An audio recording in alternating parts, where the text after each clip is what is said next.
Bismillahirrahmanirrahim. Assalamualaikum warahmatullahi wabarakatuh. Alhamdulillah wassalatu wassalamu ala Rasulillah wa ala alihi wa sahbihi ajma'in, amma ba'du. Pada hari ini kami alhamdulillah kita ketemu kembali dalam ngobrol bersama Herbalis, dan insyaallah materi kita masih sama, masih melanjutkan materi-materi sebelumnya, yaitu adalah mengenal lebih lanjut tentang diagnosa lidah. Ya, ada apa dengan lidah? Nah, hari ini kita akan belajar sama-sama.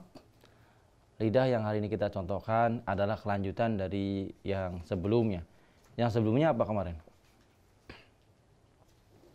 Ayo. Yang sebelumnya membahas tentang ya, saya buka file ya.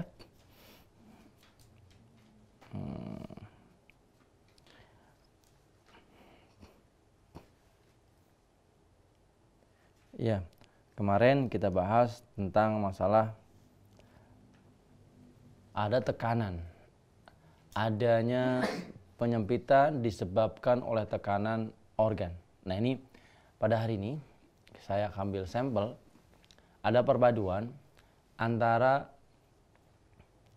tekanan, terus adanya parit yang disebabkan luka yang menyebabkan unsur tubuh menjadi dingin lembab. Dingin lembab ini ternyata mempunyai suatu penyakit atau kondisi kesehatan yang tentunya menjadi menahun disebabkan tidak mengetahui apa-apa yang harus kita konsumsi. Sahabat MH TV, hari ini kita duduk bersama, ada tamu kita dari Cicurug Cigombong. Dari Cigombong, Rancamaya. Ya, alhamdulillah dari Bojonggede. Ini dari Bojong Sari ya, dan tentunya tim Atobah yang pada hari ini kita sama-sama ingin berbagi bagaimana mengenal lidah untuk mengetahui kondisi dingin lembab. Hal-hal menarik sahabat MH TV. Dingin lembab ini bagaikan apa ya? Air yang masuk di dalam kulkas ya, dingin tapi tidak membeku. Nah, sahabat MH TV, dingin yang tidak membeku ini sebenarnya akan menjadikan permasalahan adalah gula di dalam tubuh kita ini susah untuk diuraikan. Artinya membutuhkan waktu yang lebih lama dalam menguraikan tersebut. Yang kedua, dingin lembab ini akan menyebabkan penyempitan. Makanya banyak orang ketika di musim dingin ya mempunyai gangguan. Yang pertama adalah lemahnya pernafasan. Dan dingin lembab juga seperti halnya seorang yang sedang mendaki gunung ya. Mendaki gunung tapi terlalu kedinginan, dia mempunyai sudah mulai hilangnya konsentrasi atau bahkan kesadaran. Dingin lembab ini gambarnya seperti itu. Makanya kalau orang kedinginan udah lupa ya, ini apa ya, ini di mana ya, bahkan ngigau, ngomongnya ngelantur. Di sahabat MH TV, kalau kita dalam kondisi yang sama ya, padahal kita nggak di pegunungan, yang sama tapi kita tidak di tempat yang dingin, berarti kita dalam kondisi dingin lembab. Contoh, kita sering tidak menyadari, ini ya, artinya tidak menyadari apa? Pikun. Ini artinya gitu ya. Artinya pikun dini, berarti ketika hal itu berulang dan berulang, bahkan menjadikan sebuah kebiasaan, berarti kita dalam kondisi apa? Dingin dan lembab tadi. Atau bahkan faktor yang kedua, kita tidak di tempat yang dingin, ternyata nafas kita pendek. Berarti kita juga dalam kondisi dingin dan lembab. Jadi gambaran cerita di luar adalah menggambarkan kondisi yang sebenarnya. Dan apabila tidak di tempat tersebut, maka digambarkan adalah kondisi organ tubuh kita. Di sahabat MH TV, gangguan-gangguan ini akan mempunyai anak cabang. apa anak cabangnya? Keturunan. Apa-apa yang berhubungan dengan penyerapan yang lambat. Penyerapan yang lambat akan berhubungan dengan apa? Beberapa jenis penyakit. Contoh, kenapa sih ada gula dalam darah kita? Karena gula dalam tubuh kita tidak diserap atau dirubah menjadi energi. Kenapa susah diserap? Dingin dan lembab. Yang kedua adalah, ingat, ketika kita dalam kondisi tertekan, ingat, dalam kondisi terlalu tidak nyaman, ya. Contoh Bapak naik ke Gunung Salak, contoh Pak ya. Di sana keterbatasan, udah haus, ya. Udah lapar. Nggak ada warung di sana gitu ya. Apa yang terjadi? Stres. Nah, keturunan stres ini akan mempunyai dua faktor. Yang pertama adalah ketegangan yang menyebabkan asam urat, Pak. Jadi asam urat adalah karena terlalu tegang. Makanya terapi sederhana untuk menghindari gangguan tersebut adalah menghilangkan ketegangannya dengan memperbanyak senyum. Karena orang nggak senyum itu menyakitkan. Makanya ketika ada orang kena asam urat, sakit nggak? Iya. Kenapa? Ketegangan. Senyum. Makanya terapi senyum salah satunya adalah mengobati masalah asam urat.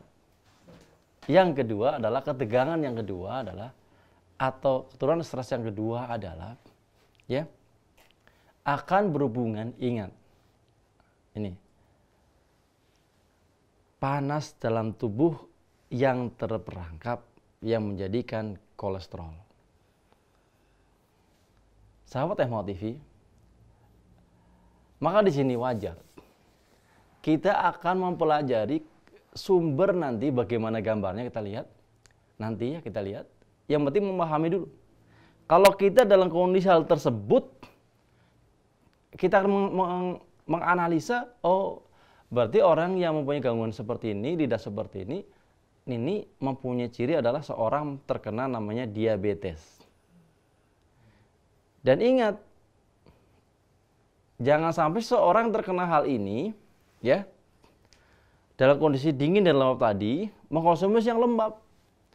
Ya, contoh banyak pasien kita ketemu, menggunakan contoh jeruk nipis, ya dipotong itu, dipotong-potong, dimasukkan ke botol, ya, dibiarkan beberapa waktu, dikonsumsi. Kata beliau adalah untuk mengatasi gangguan tersebut. Saya tanyakan lagi ke beliau, Bapak, kakinya semakin mati rasa enggak? Barunya, oh pantesan, kok saya konsumsi ini kaki saya semakin mati rasa. Kalau orang Sunda bilang apa? Baal. Ya. Yang kedua, nafas semakin pendek enggak? Pantesan, hidungnya kayak mampet. Padahal nggak pilek. Yang ketiga, tangan sebelah kiri lebih cenderung kaku atau kesemutan nggak? Iya. Kesalahan konsumsi. Ya. Jadi beliau ternyata, oh berarti Bapak mempunyai diabetes yang berhubungan dengan kolesterol ya. Iya betul. Jadi Bapak hanya yang dilihat mungkin ketik-ketik di Google obat alami kolesterol, ya keluar apa namanya jeruk nipis yang dipotong-potong, taruh di air. Ini ternyata merugikan beliau. Yang kedua, ternyata orang yang nanti yang ciri khas dingin lembab di wilayah lidah, ya ternyata kalau beliau konsumsi, ingat. Semua jenis sayuran, ini cirinya, yang dia itu ada getahnya. Contoh, labu hijau, ya, kangkung adalah getahnya enggak? Yang sering masak, ya, Bapak sering masak ya. Apa lagi yang bergetah lagi? Nangka. Nah, terus apa lagi? Yang ada getahnya? Pepaya muda ada enggak? Ada ya? Itu ada kata betul ya? Ternyata orang-orang yang dingin lembab kosong misal tersebut dengan waktu yang tidak lama dia akan terserang namanya gangguan sendi. Ya. Oh, saya senang banget makan itu. Gimana? Bukan gimana. Tapi apakah udah terasa lutut ketika ditekuk terkhusus ketika nempel sempurna seperti halnya sholat, ketika berdiri rasanya kaku tuh berat.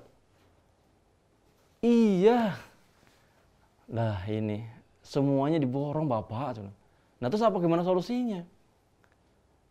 Kita kembali dengan apa yang sudah diberikan petunjuk oleh Allah kepada kita. Ya, sering saya sampaikan dalam surat Abasa jelas sekali, maka hendaklah manusia itu memperhatikan apa yang dimakannya. Nah, bagaimana kita bisa memperhatikan apa yang kita makan?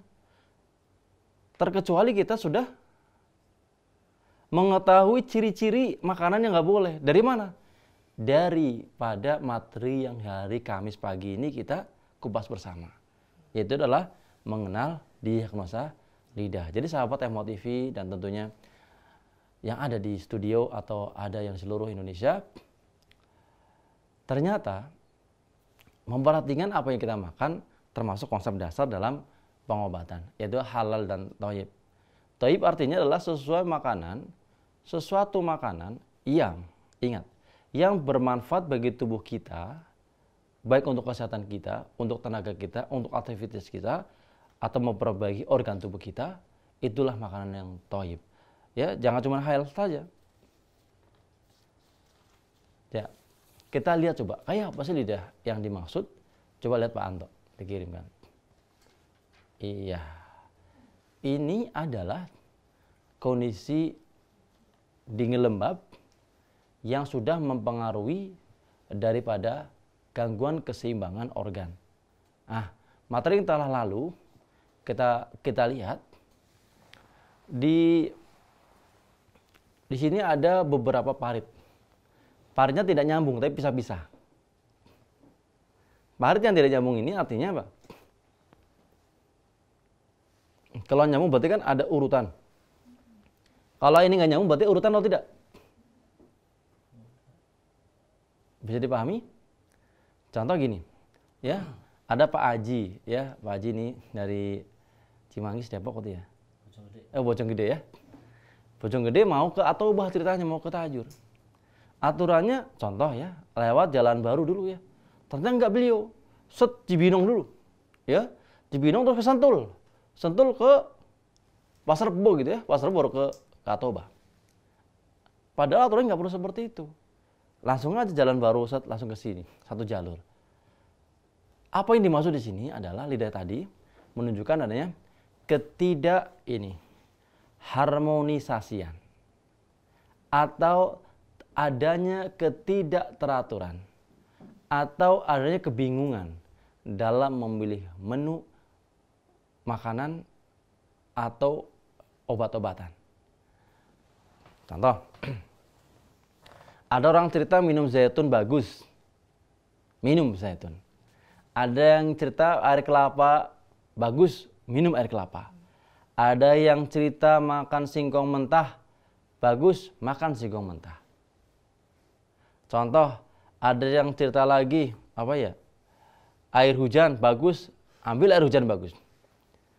Jadi semakin tidak terkontrol, makanya ada dua parti belakang yang tidak lurus. Maka kuncinya kemarin dulu kita bahas dulu sebagai dasar, ketika lidah ini dibelah, berarti artinya apa?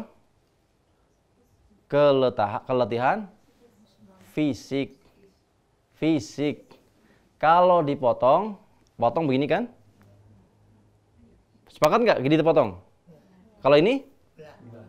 Sepakat ya? Kalau dipotong berarti keletihan psikis. Tapi perhatikan ada lidah yang ada. Keletihan fisiknya ada? Ada. Di mana posisinya?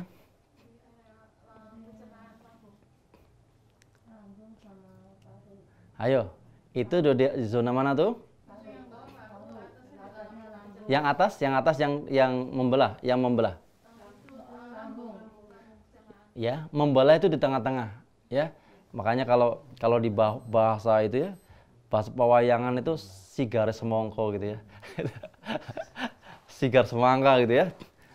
Tengah-tengah artinya itu adalah keletihan. Nah, keletihan di sini di wilayah yang tengah-tengah. Tengah-tengah, yang tengah-tengah. Keletihan tengah bagian atas, berarti mana? Di organ dada. Itu bukan di ujungnya, tapi di bawahnya, berarti di paru-parunya. Ya. Dan yang tidak rata, yang geser dari tengah, itu di wilayah lambung. Dan terjadi ada namanya yang memotong, tapi agak lancip ke atas. Betul? Bahkan melingkar ke bawah.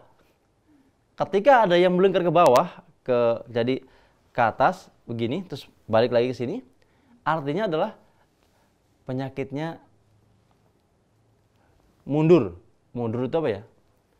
Bertambah parah. Ada kemunduran. Ya.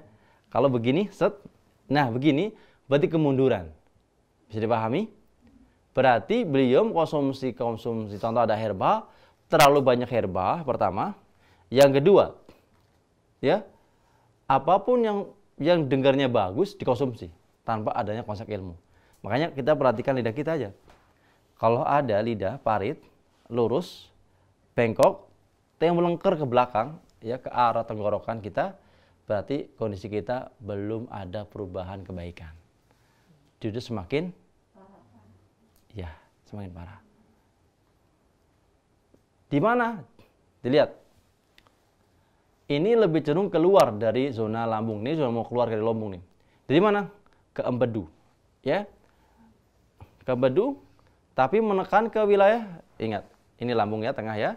Ingat, yang di studio aja yang ini, yang itu biarkan situ. Ini tengah, ada lambung, betul? Ini digeser ke arah mana itu? Ke arah kanan. Ya, empedu sebelah kanan kiri? Kanan. Geser sebelah kanan, tek. Nah, ya, kurang lebih segini nih. Gambarannya seperti itu kalau kita ngelihat daripada peta ya. Artinya seorang sering mengalami nyeri atau sakit atau nyesek di wilayah sebelah sini. Ya, makanya kalau kita terapi, ya mau terapi pijat atau terapi bekam atau totok dan sebagainya, seorang ketika ini ditekan di sini langsung kesakitan. Aduh, sakit.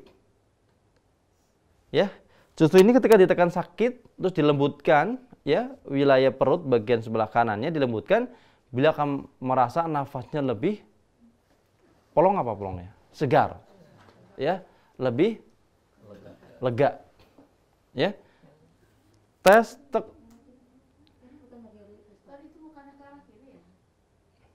Gimana? Beloknya ke kiri. Iya, di sana kebalik Bu ya. Nggak apa-apa, ya. Nanti kita belajar bagaimana untuk melihat foto lidah, ya. Baik. Itu akan naik ke atas sesuai dengan petunjuk daripada ada faktor keletihan di organ paru-paru. Di situ ada parit lagi. Makanya perlu ada video di sini ya mungkin ya. Oke.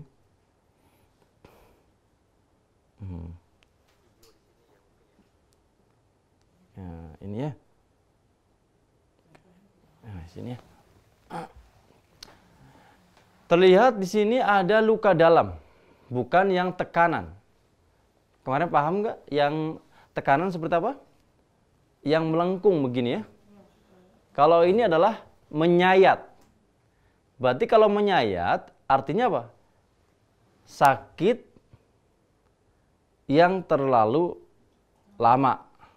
Ya, sakit yang terlalu lama yang menyebabkan seseorang ini terjadinya peradangan. Sahabat MH TV, ada hal menarik di sini dilihat di lidah tersebut. Ada garis yang lurus sedikit, ada garis yang membelah sedikit, dan ada yang garis membelah tapi tidak merata. Artinya penderita juga mengalami gangguan wilayah tulang punggung.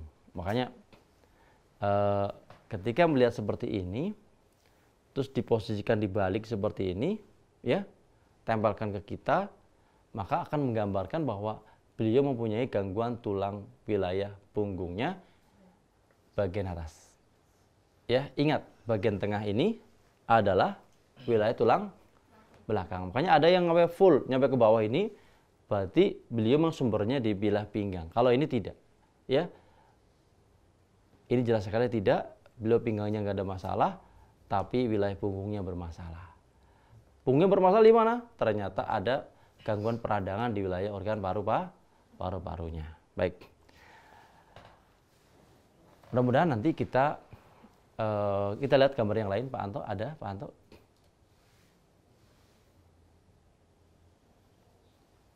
Ya, gambar yang berikut ini kita kelompokkan menjadi beberapa gambar yang dimana akan membentuk suatu gambar. Coba Pak Anto minta gambarnya. Ya, gambar ini menunjukkan seseorang mempunyai sakit yang sudah menahun dan semakin memburuk yang menyebabkan peradangan, ya, yang menyebabkan peradangan. Berarti ingat, kalau kita lihat sebuah literatur, empedu dia itu berhubungan dengan lambung, berhubungan dengan organ dada, berhubungan dengan organ kepala. Berarti seseorang yang mempunyai gangguan seperti ini, titik seperti ini, juga mempunyai ketegangan wilayah kepala. Jadi sering sakit kepala. Beda dengan seorang yang punya paru-paru, yang lemahnya limpanya, maka akan mempunyai gangguan wilayah buangan besarnya. Gitu ya. Dan ini kalau wilayah empedu ini, dia berhubungan langsung ke kepala. Jadi seseorang yang mempunyai gangguan atau mempunyai ciri seperti ini, artinya, ingat, di luar garis tengah daripada lidah. Jadi kalau lidah dibelah jadi dua, terus dia geser ke sebelahnya, tapi di wilayah lambung, di sebelah lambung, terus dia tuh ada parit, berarti mempunyai gangguan sakit kepala yang menahun. Ini sahabat Emo TV. Kemarin kita sudah petakan gambar peta lidah, ya, lidah kita petakan, kita belah, kita bagi. Masih ingat atau tidak? Ketika lidah dibelah jadi dua, wilayah tengah titik apa? Ujung lidah dibagi dengan wilayah lambung, titik apa? Paru. Paru dibagi dua dengan lambung, titik apa? Hati. Ya. Baik. Wilayah tengah dibagi pada pangkal lidah. Dibagi dua. Usus besar. Terus wilayah tengah dibagi ke kanan, dibagi dua, dibelah. Ginjal. Kiri sebelah juga sama ya. Nah, terus dibagi dua lagi. Antara ginjal ini, titik apa?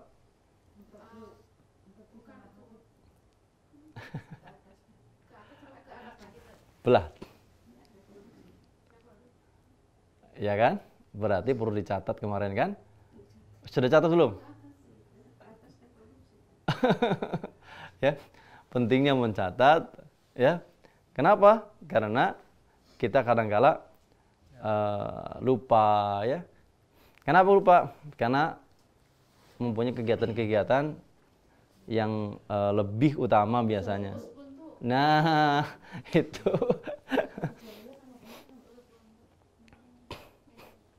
Sudah ya? Nanti gambarnya kita lihat.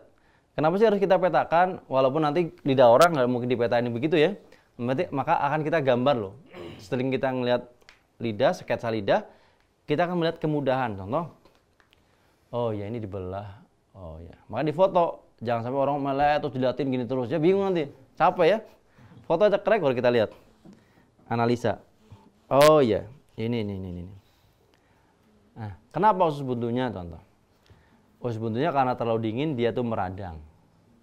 Tapi tidak pada kondisi yang lebih lanjut. Makanya beliau yang di bawah tadi, Ibu, apa? Parit tuh. Bawahnya warnanya apa? Putih. Putih. Betul? Sedikit ada kebiruan ada nggak? Coba lihat gambarnya. Ayo kita lihat sama-sama. Nah, putih sedikit warna ya, mau mengarah ke biru ya. Artinya adanya peradangan tapi tidak berlebihan. Jadi contoh gini. Beliau tidak merasakan, tapi kalau dipencet gini langsung sakit. Ini sebelah kanan, pencet gini. Oh, sakit. Nah, beda nggak dipencet sakit. Bisa dipahami di sini? Ketika nanti insya Allah sahabat MH TV melihat dada seperti ini, oh coba dicek. Apa jadi ini? Oh, keras. Dan ada perlawanan, sakit. Nah, berarti di sini segera diperbaiki dari mana? Kelembabannya yang harus dinaikkan. Bagaimana cara menaikkan kelembaban atau menghilangkan kelembaban? Yang pertama adalah perhatikan apa yang dimakan. Yang kedua, mengkonsumsi makanan yang menghangatkan. Ya, contoh kayak Pak Haji ya bikin apa namanya? Jahe apa? Susu jahe. Susu jahe, ya. Jadi susu jahe itu bagus untuk kondisi dingin lembab. Karena apa? Lebih banyak rempahnya ya daripada susunya kan? Ya. Walaupun itu bukan susu yang dimaksud sebenarnya, itu adalah full cream ya. Susu kental manis ya. Creamer ya. Jadi kalau sahabat MH contoh sedang jalan-jalan biasanya di daerah Bogor ini banyak sekali susu jahe, nggak tahu apakah bahan-bahannya bagus atau tidaknya. Ya kalau beliau ini udah beda ini ya. Herbanya di dalamnya adalah dia mengeluarkan kelembaban. Contohnya apa? Salah satunya adalah jahe. Ya. Jahe dia mengeluarkan kelembaban. Ya. Bahkan ada beberapa herba yang digunakan. Ada namanya contoh adalah lengkuas. Lengkuas juga bersifat mengeluarkan kelembaban. Tapi jangan terlalu banyak karena lengkuas ini bersifat afrodisiak, ya. Jadi kalau kebanyakan nanti kalau nggak kegiatan kita banyak duduk gelisah, ya. Hormonnya terlalu panas. Jadi nggak boleh, ya. Sadada apalagi banyak herba yang panas, ya. Termasuk habatus soda juga termasuk mengeluarkan kelembaban. Tapi habatus soda yang mana? Habatus soda itu yang sebaiknya bukan dari minyak. Baik sahabat MH TV, kita sementara rehat dulu. Pastikan tetap di MHO TV. Dan bagi Anda yang ingin ikut serta di dalamnya, boleh ngirimkan foto lidah di 08 111 93 1504. Tetap di MHO TV.